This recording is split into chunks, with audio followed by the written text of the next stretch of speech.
بسم الله الرحمن الرحيم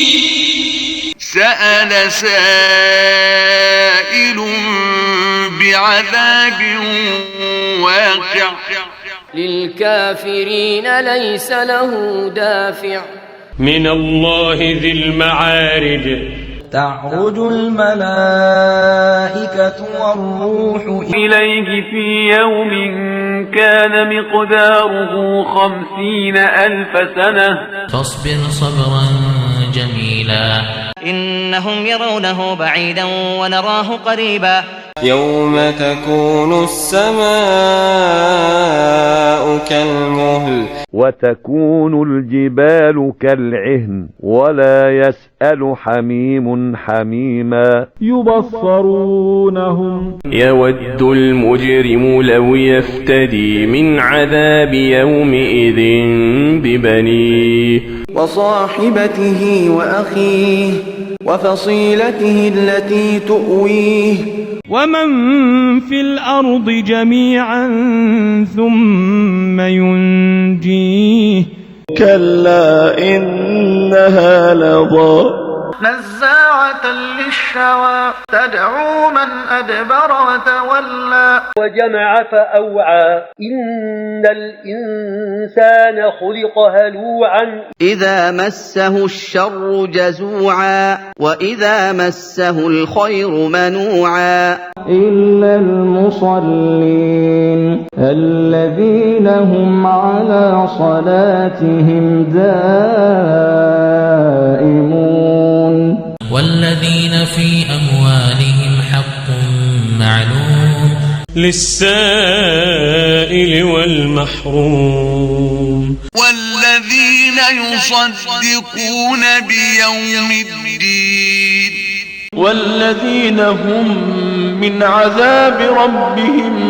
مشفقون إن عذاب ربهم غير مأمون والذين هم لفروجهم حافظون إلا على أزواجهم أو ما ملكت أيمانهم فإنهم غير ملومين فمن ابتغى وراء ذلك فأولئك هم العادون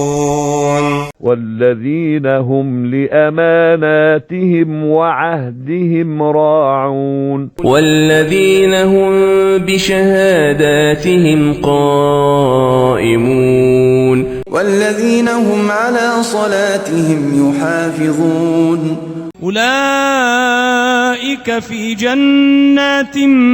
مكرمون فما للذين كفروا قبلك مهطعين عن اليمين وعن الشمال عزين أيطمع كل امرئ منهم أن يدخل جنة نعيم كلا إنا خلقناهم مما يعلمون فلا أقسم برب المشارق والمغارب إنا لقادرون على أن نبدل خيرا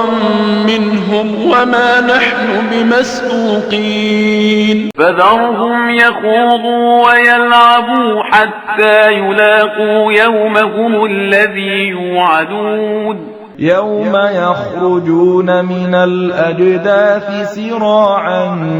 كأنهم إلى نصب يوفضون خاشعة أبصارهم ترهقهم ذلة ذلك اليوم الذي كانوا يوعدون صدق الله العظيم.